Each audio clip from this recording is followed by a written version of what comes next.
everybody is prospering in some kind of way, in their own way. Every man plays his own role, and everything starts with the leader.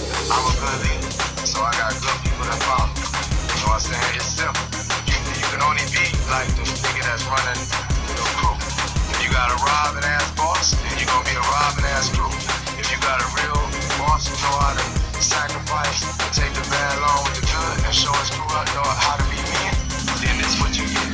Everybody shining like the one. There ain't no other crew like this in the world, and there never will be another. Not black, it never will be, because I said that if niggas like this is shining all together, being together, doing shit every day, then they gonna fall out over some money or somebody gonna rob, steal, and get. I have yet to see that.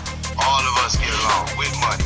We have money, we been had money. Money ain't nothing without us being together. It don't do no difference, it don't make no difference if you the maid or if you the motherfucking bodyguard. Everybody get extras around here, fresh benefits. Everybody travel from place to place and kick it with each other, and every place is like home. Every place we stay at, LA, Atlanta, Detroit, we have homes, our own homes. We don't have to go in and rent shit. We got our own house, we got our own cars, we got our own hoes, we got our own clothes. You know what I'm saying? And we can't be stopped. I don't see nobody stopped. I don't see no one come after us either. Look, nobody will never